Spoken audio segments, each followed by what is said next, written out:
Vamos agora agradecer a Jesus a oportunidade de estarmos aqui, nos esclarecendo, nos fortalecendo para o dia a dia, perdoando todos aqueles que no Brasil, no momento, só olham para os seus umbigos e a população numa situação muito difícil, para que eles enxerguem a piedade do Cristo, que é o amor ao próximo.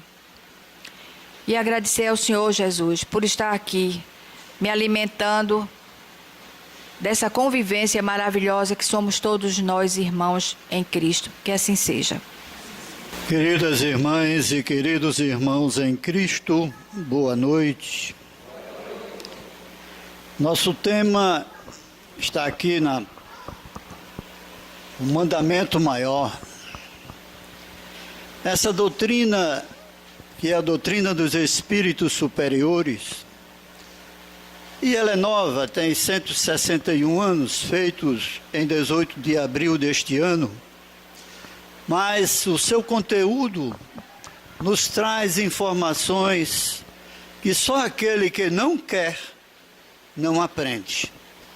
São pessoas que não pegam um livro para ler e sofrem e não sabem o porquê do sofrimento e vêm nos perguntar. Mas a necessidade do aprendizado não é à toa que o Espírito de Verdade disse: eu vos dou 2 ensinamentos. O primeiro, espíritas, amai-vos. O segundo, espíritas, instruí-vos. Então não podemos ficar simplesmente escutando. Temos dúvidas, temos que tirá-las. E para tanto, é justamente o estudo sistemático desta doutrina, composta por 5 livros, que nos dão essa orientação maravilhosa, para que amanhã possamos ser melhores do que hoje. Hoje nós vamos estudar o 3º livro da codificação, que se chama O Evangelho segundo o Espiritismo. E eu faço uma pergunta a vocês. Quem já leu a introdução do capítulo 1 do Evangelho? Ninguém? 4 pessoas. E no início da introdução, Kardec diz que podem se dividir as matérias contidas no Evangelho em 5 partes: os atos comuns da vida do Cristo, os seus milagres, suas predições, suas palavras que as igrejas tomaram como dogmas e os ensinamentos morais. As 4 primeiras sofrem controvérsias. Uns entendem de um jeito, outro entende de outro, mas os ensinamentos morais não. E é isso que nós vamos tentar recordar com vocês, para aqueles que estão aqui pela primeira vez, principalmente os desencarnados, aprender de uma vez por todas que somos criaturas de Deus, criados por Ele para chegar até Ele. E só podemos chegar até Ele quando conhecermos a doutrina daquele que aqui veio nos ensinar. A primeira revelação, lembram-se, veio através de... Podem falar? Moisés. Foi o Espírito escolhido por Deus para fazê-lo conhecido não só do povo hebreu, mas também dos pagãos. E Moisés recebeu o que no Monte Sinai? Lembram? Os 10 mandamentos. Então, ele, para conter um povo indisciplinado, ainda ignorante, que fez ele? Criou as leis mosaicas, onde se falava dente por dente, olho por olho, onde as mulheres que eram pegas em adultério eram apedrejadas até a morte. Se fosse hoje e fosse para os homens, não ficava quase ninguém. Mas a gente sabe disso, né? Eu falei os homens. Por quê? O que nós estamos assistindo, principalmente na mídia, são ensinamentos errôneos, o de respeito às pessoas de idade, os programas chulos que não representam nada, onde adentra a nossa casa porque nós ligamos o botãozinho e permitimos que nossos filhos assistam coisas que não vai nos levar a nada. Com o advento do Cristo, que é a segunda revelação, que disse Jesus: eu não vim destruir a lei, e sim fazê-la cumprir. Mas que lei referia-se Jesus? A lei mosaica? Não, esta ele modificou. A lei de Deus dada a Moisés no Monte Sinai. Então, a gente vê aqui, deixa eu ver se eu sei mexer nisso aqui. O objetivo, não é? Interpretar à luz da doutrina espírita o mandamento maior ensinado por Jesus. O que disse ele? Os fariseus eram os doutores da época, não é? Que muito tentaram o Cristo, porque não aceitavam, eles eram criadores de seitas e acreditavam que tudo o que eles falavam era verdadeiro. E Jesus, quando veio, tem também os saduceus, que foi criado por Sadoc, a seita, mais ou menos 248 anos do advento do Cristo, que eram materialistas, que não tinham, só acreditavam em Deus, mas não acreditavam na imortalidade da alma, não acreditavam que nós somos criaturas constituídas por pensamentos, palavras, atos, e pelo Espírito, que é o ser inteligente da criação de Deus. Então, eram materialistas, mas Jesus a todos ensinou: amarás o Senhor teu Deus de todo o teu coração, de toda a tua alma, de todo o teu espírito, de todo o teu entendimento. Este é o primeiro mandamento. E o segundo: amarás o teu próximo como a ti mesmo.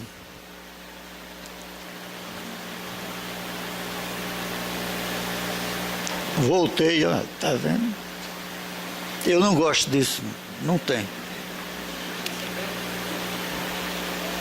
Deus, a inteligência suprema do universo, recordando a questão 115, né, do Livro dos Espíritos, aliás, minto, a primeira pergunta do Livro dos Espíritos, quando Kardec pergunta: que é Deus? A resposta: inteligência suprema, causa primária de todas as coisas. De onde vem essa crença instintiva que todos nós carregamos? E os Espíritos respondem: de um axioma que usais, que não há uma causa sem efeito, não há um efeito sem uma causa. Aí está: tudo que não é obra do homem, é obra de Deus, que criou a tudo e a todos. Então, nós somos seus filhos, temos nossos pais biológicos para a reencarnação, mas fomos criados, como está no Livro dos Espíritos, questão 76. O que é o Espírito? O ser inteligente da criação, que fora do corpo físico povoa o universo. Somos nós. E somos espíritos bons e maus. Por quê? porque ainda não fizemos por completo o curso, o aprendizado de que nada acontece por um acaso, que nós somos simples, mas ignoramos muitas coisas. Hoje se mata o outro porque torce por um time contrário ao seu. Hoje nós vemos tantas aberrações, pessoas roubando, enriquecendo, e pensa-se muitos que nada acontece, porque a lei dos homens muitas vezes é falha, mas a lei de Deus não. Ela está sempre nos chamando a atenção, porque a sementeira dele é livre, mas quem plantar, colherá por obrigação. Então, por que não plantar o bem? Por que não plantar o amor? Lembro de uma história que encontra-se no livro Reflexões Doutrinárias, que fala de certa feita, o maior sábio do mundo foi escolhido para escrever um livro que resumisse toda a ciência e saber dado a um homem conhecer. O velho sábio, com um corpo alquebrado pelos anos, mas de um olhar lúcido, luminoso, onde lá estava, talvez, toda a ciência dada a um ser humano conhecer. E após anos de lucubrações, ele reuniu toda a população que podia para dizer daquilo que havia descoberto.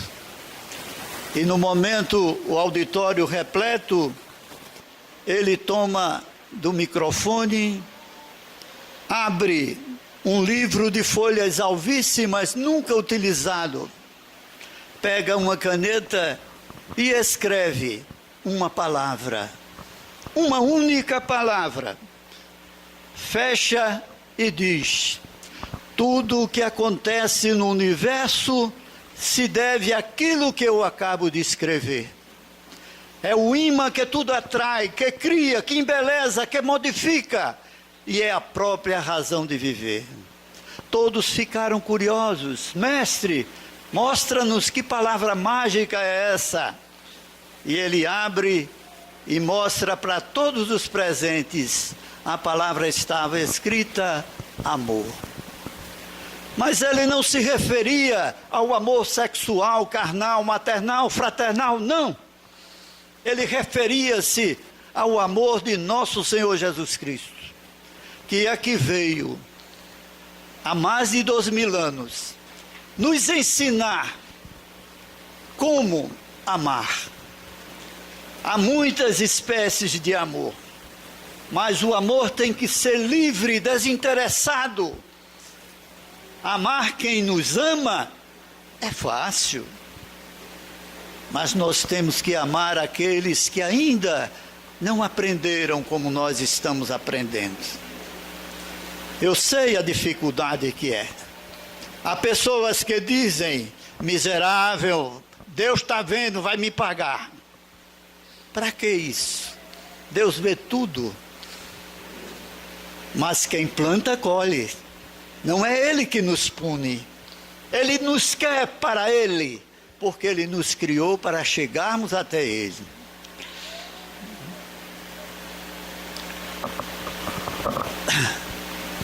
Aqui está o primeiro mandamento e o maior mandamento do Cristo, não é? Para que todos nós fixemos isso, não é?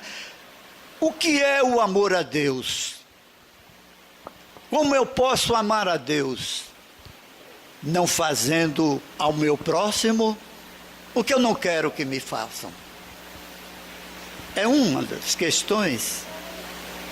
Eu tenho na minha família pessoas difíceis, quem não tem?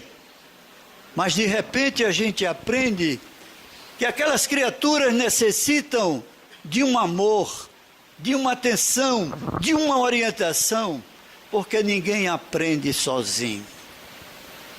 Na escola que nós frequentamos, tem as professoras e os professores que começam a nos ensinar as primeiras letras, a formar palavras, a ver todo um texto, a representar algo que preencha o vazio que existe em nossos corações. Quantos nos procuram e não sabem, não compreendem o porquê do sofrimento? Cláudio, porque tudo de ruim me acontece, não faço mal a ninguém e tudo de ruim está me acontecendo. Meu irmão, minha irmã, não é da agora. Você pode ter várias reencarnações e em cada uma ter plantado algo contrário à lei divina, porque a lei divina é a lei do amor.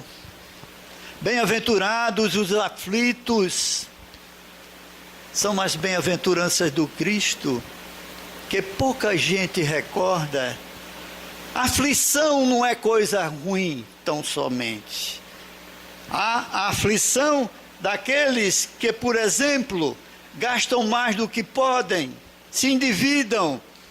A aflição dos que são egoístas, orgulhosos, vaidosos, de estar bem vestido, de estar bem apresentado, e de repente se sente só. Mas Jesus se referia à aflição daqueles que querem mudar o planeta, querem transformar as pessoas para o bem. E sofrem com aquilo. Quantos missionários já tivemos aqui? Buda, Sócrates, Lutz, Confúcio, que aqui vieram e nos ensinaram a não fazer ao outro o que não queremos que nos faça. São poucos os que aprendem isso. Certa feita, Francisco de Assis, que saía todos os dias, batendo de porta em porta, pedindo um óbolo para suas crianças, e bate numa casa muito rica, muito grande, e de lá vem um homem que olha para ele e disse: "Que queres?" E ele estende a mão e diz: "Um óbolo para minhas crianças." Este homem o que fez? Deu-lhe uma bofetada. "Aí tens." Ele recolheu a mão e deu a outra: "Para mim já recebi, dai-me agora para minhas crianças." Assim, ele colocou aquele homem a pensar duas vezes como pode uma pessoa ser agredida dessa maneira e continuar tranquilo. E este homem então deu tudo o que tinha no bolso e o pediu perdão. Imagine um de nós o que fazia, pulava no pescoço dele, né? Tome cacete também. É a lei. Não é? Eu conheço o pai que chega para o filho, se chegar apanhado aqui, leva outra surra. Não é assim que nós educamos. Nós precisamos entender o que é que estamos a fazer nesta casa, que se chama espírita. Como é uma casa também, pode ser católica, apostólica, romana, que pode ser dos nossos irmãos evangélicos, onde se planta a mensagem do Cristo. Ela é boa, ela fala de Jesus, ensina-nos a segui-lo. Bem-aventurados os pobres de espírito. O que significa essa pobreza de espírito? É coisa ruim? Hein? Pode falar, gente. Não, 2, 3, 4. Não. O que é? Quem faz pergunta hoje sou eu. São os humildes. São aquelas criaturas que mesmo sendo humildes, não sabem que são humildes. Porque sempre estão olhando para aqueles que ele ofende, perdoando, sorrindo. Então, aquele que amará seu pai e sua mãe, como eu sofria quando eu ia ao leprosário da Miroeira, quando eu ia à casa das velhinhas, e que nós entrávamos em grupo e cada um ia conversar com alguém. Aí uma me dizia: "Ô meu filho, como é bom que vocês vêm nos ver. Eu queria saber da minha filha que me internou aqui e nunca mais veio me ver." Gente, uma mãe cobrou pelo leite que amamentou seu rebento? Uma mãe cobrou pelas noites mal dormidas enquanto ardíamos de febre? Não. E por que nesta hora quem envelhece, muitas perdem a noção, são internadas em asilos? Eu já contei isso aqui, mas vou repetir. A minha mãe, eu recebi de vários da família orientação para interná-la no hospital geriátrico. Cláudio, está dando muito trabalho. Lá vai ter tudo, vai ter toda assistência. Nós ajudamos a pagar. Eu não respondi, somente fiz uma pergunta. Lá vai ter amor? Calaram-se.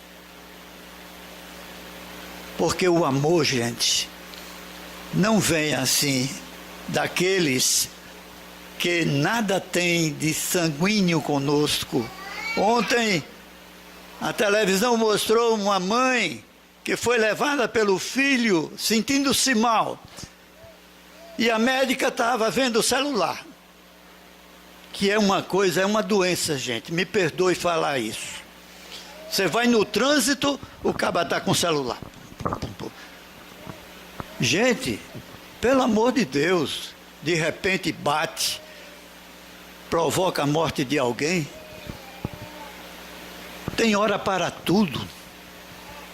Vamos aprender a nos disciplinar.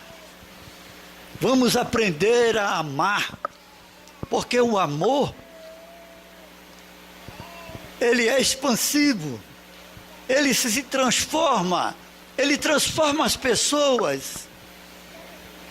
Eu, particularmente, já tive coisas maravilhosas acontecendo na minha vida, de conhecer uma pessoa simples, ignorante, e escutar para orientar.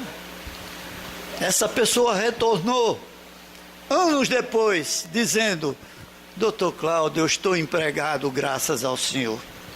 Não é graças a mim, meu irmão, graças a você, que ouviu minhas palavras, minha orientação e seguiu. Você é o vencedor. Imagine se todos nós fizéssemos assim. Bem-aventurados os misericordiosos, porque obterão misericórdia. O que é a misericórdia? É isso que acabamos de dizer. Ver aquele que está sofrendo, aquela que está sofrendo. Ver como eu tenho assistido casamentos que estão sendo desfeitos, porque não existe o amor, e sem amor não há respeito. Nós precisamos orientar essas pessoas. Eu conheço uma jovem, é da família da mulher do meu filho, minha nora, que deu o golpe da barriga, engravidou de um homem muito conhecido, prefeito de uma cidade, que a engravidou. Existiu amor? Será? Ela jovem, ele de 62 anos. Então, é triste. Que será deste rebento que vai nascer, homem ou mulher? Que orientação terá esta criança? que vamos colocar no mundo, vamos dentre aspas. Então é preciso de uma vez por todas enveredarmos por aquilo que Jesus nos veio fazer.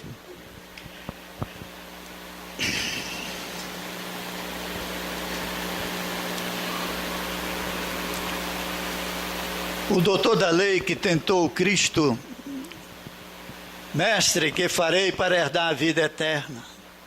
E ele lhe disse: que está escrito na lei? Como leis?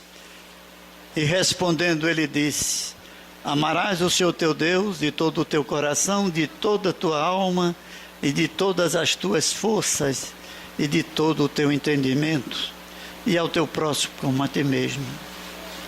E disse-lhe: respondeste bem, faze isso e viverás.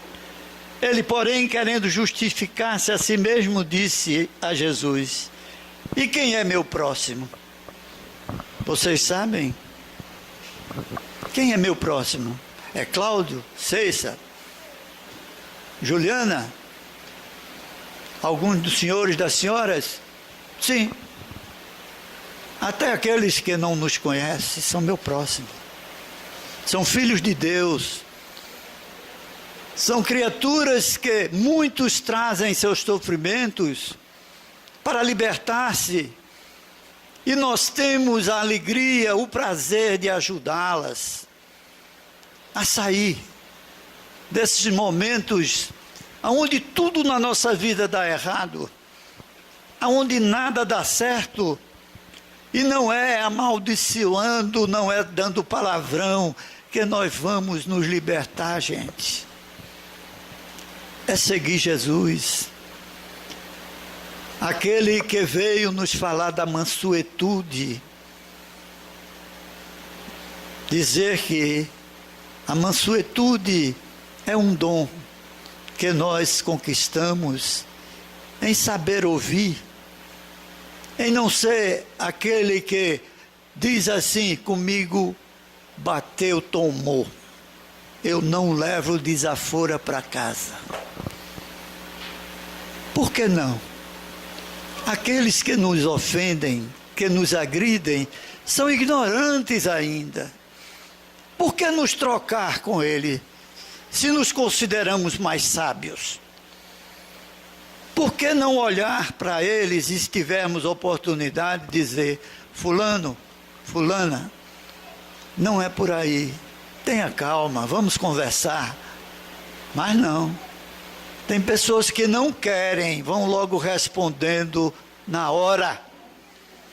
E perdemos uma ótima oportunidade de fazer um amigo, como eu fiz. Dessa criatura que me pediu um conselho, que eu dei, tornou-se meu amigo, não me esquece. Todo ano liga para mim no Natal e me chama de pai. É um preto. E não é diferente de um branco. Quantas vezes a gente vê o racismo tratando mal aqueles de cor negra, os pobres, os que nada têm. Quantas vezes eu desci do meu pedestal quando trabalhei na extinta Coab, onde via, pela ordem do secretário, ver as invasões que eram feitas. E sabem quem era o dono do terreno? Aquele que reunia os pobres sem lugar para dormir, sem nada, e dizia: invade. Eles mesmos faziam a invasão para quê?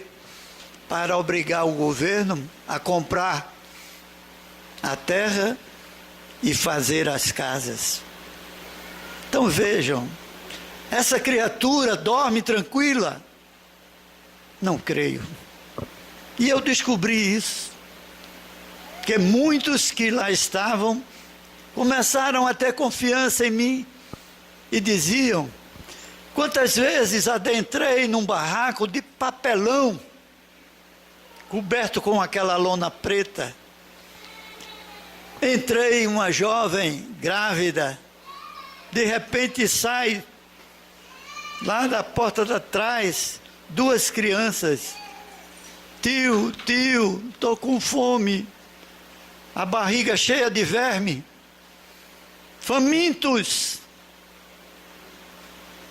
E eu perguntei: senhora, quem é o pai dessas crianças? Sei não, seu Zé. Eles não têm pais, não sei quem é não. E esse que a senhora está esperando, também não sei. Então, lá vou eu atrás dos técnicos sociais para orientar aquela população carente de evitar, como evitar o filho, não ter um filho de cada pai, não botar no mundo crianças que vão amargar sofrimentos terríveis. Foi algo que me fez verificar o ser humano, como sofre pela questão daqueles que têm a responsabilidade, se omitem, não pensam neles. Está aí. É preso o ministro, é preso o ex-presidente, é preso tudo que não presta. Quantos anos nós estamos assistindo isso? E é preciso modificar, gente. Mas não se modifica da noite para o dia.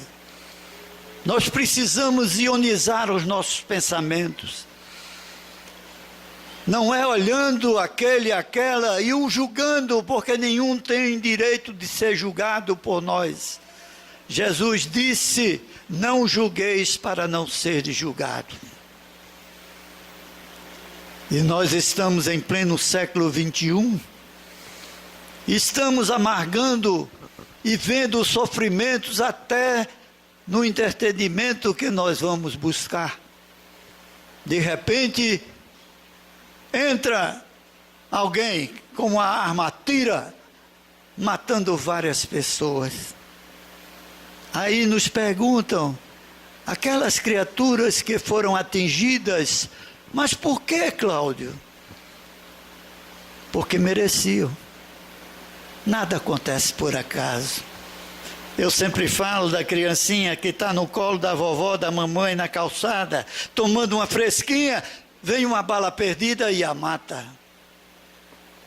Aí quando a gente vê o antecedente daquela criança, naquele momento reencarnatório, fez isso com alguém, tirou a vida do mesmo jeito de alguém. Quantas vezes eu escutei Chico e li nos seus livros o que ele falava do suicida. Por que de repente a gente vê na rua um paraplégico? Eu conheci um que nasceu cego, surdo, mudo e paraplégico. Era um bolo de carne deformada, sentada numa cadeira de rodas. E aguçou a minha curiosidade. E eu fiz uma chamada para a desobsessão daquela criatura. E foi constatado que ele foi um suicida, que ele, para se livrar de um sofrimento, que fez ele? Pegou de uma arma e atirou no seu cérebro. E essa bala percorreu todo o sistema cerebral, destruindo os 5 sentidos e alguns órgãos do controle da sua matéria. Mas o corpo morreu, foi enterrado. Mas nós não temos só corpo e alma. Nós temos um elemento de ligação chamado perispírito. E o perispírito seguiu com o espírito, levando consigo a ação daquele que praticou o ato. E é por isso que o próximo corpo dele é cego, surdo, mudo e paraplégico. Ninguém explica isso. A maioria dos médicos são à toa, eu não chamo ateu. Eu tenho vários tios médicos e que quando eu falava isso ele não acreditava. Mas é a verdade. Então, lá perto da minha rua tem um rapaz, ele já está até mais velho, eu conheci ele desde jovem, numa prancha com rolimã, andando entre os carros pedindo uma esmola. Também foi feita uma consulta e ele foi um suicida pulando de um prédio. Destruiu todo o sistema do esqueleto. Ontem, não sei se vocês viram, o casamento de um jovem, é daqui de Pernambuco, no programa daquela Eliana, casou lá no auditório, ele é odontólogo, e eu soube que ele ia morrendo justamente de um acidente de carro, onde ele perdeu a direção e a coluna vertebral quebrou e ele hoje vive numa cadeira de roda. Então nós somos responsáveis por esta matéria que nós temos. Quantos hoje estão fazendo bariátrica e outras operações para se libertar da obesidade? Mas por quê? Porque comem demais. Porque não sabem, ou sabem e não querem, não aceitam, não dominam a sua vontade de comidas que fazem mal. Quantos estão hoje, que é considerado em novembro o mês dos homens, do câncer de próstata? Mas não, médico nenhum vai mexer comigo. Se acham mais macho, desculpa a expressão, do que outro qualquer, e morre de câncer de próstata. Então, não falta orientação. É difícil controlar um vício? É. Mas não é impossível. Sabe o que falta? Você se amar. Quando a gente se ama, a gente compreende que Deus está nos esperando. Então, procuramos o mais rápido possível chegar até Ele. Mas antes disso, temos que evoluir. Temos que deixar para trás aquilo que nos faz sofrer, aquilo que muitas vezes vitima cada um de nós antes do tempo determinado por Deus. Porque, minha gente, quando nós reencarnamos, já nascemos com um número X de anos para estar nesta atual reencarnação. E podemos até aumentar, dependendo do uso que fizermos do nosso corpo material. Mas muitos desencarnam antes do tempo dado por Deus, porque não cumprem aquilo que se chama a observação, a matéria, o habitat do espírito durante o seu processo reencarnatório. Muitos já nascem com problemas de câncer, problemas respiratórios, problemas de Alzheimer, e vão por aí afora. Não adquiriram agora. Já retornamos com esses problemas. E cabe a orientação que é dada pela parte da medicina, pelos médicos, para fazer a nossa parte. Para não sofrermos antes da hora, antes do tempo. Porque todo mundo sabe de uma coisa: um dia esta matéria cessa e nós vamos nos libertar. E eu pergunto, será realmente uma libertação? Ou vamos encarar um sofrimento terrível nos umbrais da vida. Quem já leu André Luiz? Lembram quando ele desencarnou? Um grande médico, cientista, desencarnou 8 anos aproximadamente do tempo dado por Deus. E foi para onde? No umbral. E lá no umbral, todas as noites, era cercado por espíritos vampirizadores, arrodeavam ele e gritavam: suicida, suicida!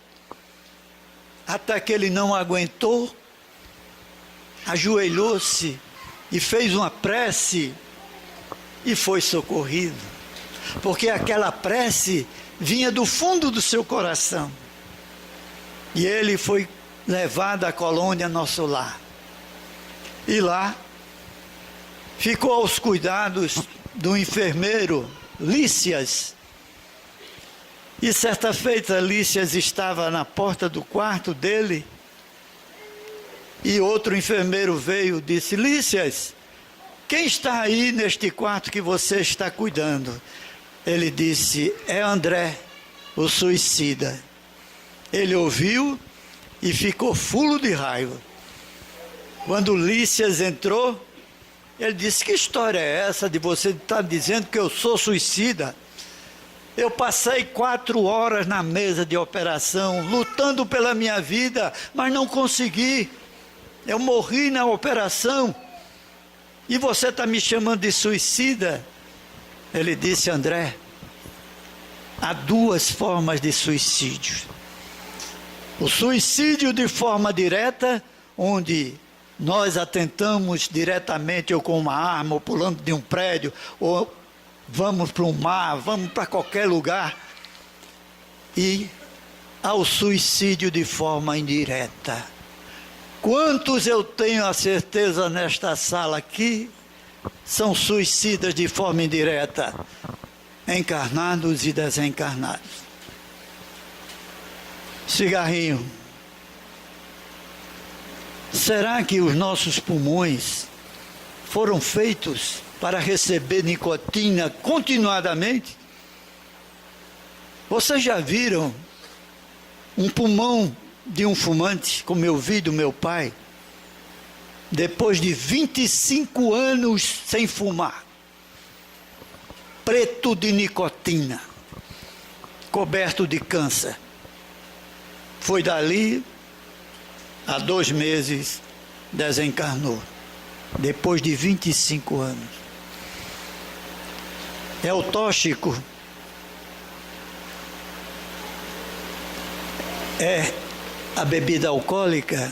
Diariamente eu conheço pessoas que não deixam de tomar 2, 3 cervejas, ou uísque ou cachaça. Há também uma história no livro Nosso Lar, onde André Luiz, já no aprendizado, vai com Gaudêncio à cidade do Rio de Janeiro e para onde tem um prédio residencial, e lá está um espírito com o pé na parede, fazendo ponto. E Gaudêncio diz: André, está vendo aquele espírito lá? Ele disse: estou. Observe o que vai acontecer. Nisso entra um jovem de gravata, paletó, o espírito atrás. Aí eles entram também, sobem no elevador, chega no apartamento do rapaz, ele entra no seu apartamento, tira o paletó, bota na cadeira, vai no bar, pega o gelo que estava no depósito, bota no copo, pega o uísque, bota, e o espírito junto. De repente, quando ele põe na boca, o espírito bebe fluidicamente com ele. Aquele encarnado era o copo daquele espírito. E por isso que ele não conseguia deixar Como é difícil deixar, porque os desencarnados, que desencarnam com os vícios que nós temos, sintoniza conosco. Porque o processo obsessivo é também por afinidade. Pessoas que desencarnaram se afinizam, porque nós temos os mesmos vícios que eles tinham. E para preencher o vazio neles, é através desse fluido que ele suga de nós. Se você é evidente, chega num bar, em cada mesa tem 4 pessoas, pode ver que tem mais 4 que estão ali bebendo através daqueles 4. Ou mais gente desencarnada. Então, por isso se torna difícil nós largarmos os vícios que nós temos, por menores que eles sejam. Eu fui viciado em cigarro.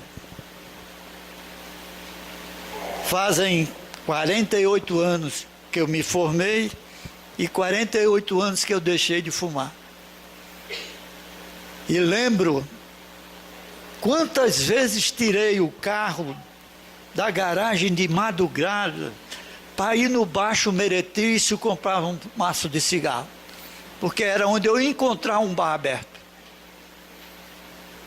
Meus dedos eram cheios de nicotina, meus dentes. Vejo o mal que fazia. Eu não sentia o gosto da comida. A comida para mim era tudo igual. E graças a Deus, eu tive a força, já orientada pelo Espiritismo, de deixar. E hoje estou contando a história. Uma entidade me disse: você não era para estar vivo se continuasse com seu vício. Então, minhas irmãs e meus irmãos, o Cristo de Deus nos ensina como podemos preservar esta matéria que é o habitat do nosso espírito durante o processo reencarnatório. Vamos cuidar dela, vamos de uma vez por todas nos libertar. E para isso temos o amor do Cristo. Esse amor que ele exemplificou até na hora máxima da sua partida deste planeta, quando nós lembramos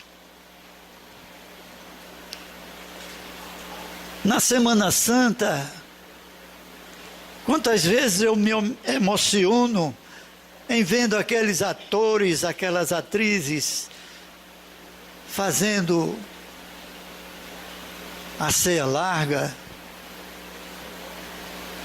os ladrões ao lado do Cristo preso numa cruz. São recordações maravilhosas. Ah, mas é o sofrimento, é. Mas ele ensinou uma coisa que ficou para sempre e ficará para sempre em cada um de nós. Quando humilhado, maltratado, já sem forças, que fez ele? Olhou aos céus: Pai, perdoa-os, eles não sabem o que faz. Quantas vezes será necessário que o Jesus venha ao nosso socorro? Muita gente diz: ele ainda voltará. Não, ele não voltará. Mas por quê? Porque ele nunca foi. Abre a porta no Evangelho no Lar, que ele entra, como também os benfeitores espirituais que nos protegem, que nos orienta, que não diz basta, cuida de ti, deixa a vida do próximo, se não podes ajudar, não atrapalha. Porque a crítica destrutiva Se tens amizade com alguém, chama em particular e diz: fulano, fulana, eu estou notando isso em você, procura te consertar para teu bem. Não precisa alertar a todo mundo, como eu conheço muitos que dizem: Cláudio, eu vou te dizer uma coisa, eu não queria dizer não, mas vou dizer. Eu digo: olha, se é falado mal de alguém, não fala, eu não quero saber. Não, rapaz, mas não aceito. Eu não dou chance a fofoqueiro, porque quem não tem pecado, disse Jesus, quando lhe trouxerem a mulher adúltera, atira a primeira pedra, e ninguém ousou atirar. Então, vamos seguir Jesus. Quantos fazem o evangelho no lar? Graças a Deus aumentou. O que é o evangelho no lar? Uma luz que nós acendemos, e que essa luz não fica só no nosso lar. Ela se expande, se moramos num prédio, todos os apartamentos, ao nosso bairro, e pedimos que ela vá principalmente aonde haja sofrimento e dor. E ela vai, porque nós estamos ali, reunidos em nome do Cristo de Deus, e em nome dele, amanhã seremos melhor do que hoje. Conhece-se o verdadeiro espírita pelo esforço que ele faz hoje para ser melhor do que ontem e amanhã melhor do que hoje. Que o mestre dos mestres abençoe a todos que aqui se encontram, encarnados e desencarnados. Muita paz. Vamos passar a palavra agora para a Juliana, para ela fazer a prece de encerramento. Vamos fechar os nossos olhos, elevar o nosso pensamento ao Cristo, agradecendo a Ti, Jesus, a Tua presença, a presença da espiritualidade amiga que aqui se encontra sempre, nos auxiliando, nos trazendo as bênçãos de Deus e, quando possível, a cura para os nossos males do corpo e da alma. Deus de misericórdia, ilumina, Senhor, a todos que estão aqui clamando a Tua misericórdia, o Teu perdão e o Teu amor. Abençoa, Jesus, nossos familiares e amigos. Abençoa aqueles que não nos querem bem, Senhor. Tem misericórdia de todos eles. Abençoa todos que se encontram aqui, encarnados e desencarnados. Nos ajude, Pai, a transformar os ensinamentos da noite de hoje em ações do nosso dia a dia. Eu desejo a todos muita luz, muita paz, o amor do Cristo e progressos espirituais. Que Deus os abençoe de sempre, que assim seja. Vamos dar início à segunda parte dos trabalhos, pensando naquelas palavras iniciais. Vamos agradecer o negro no Brasil, porque somos todos nós. Que assim seja.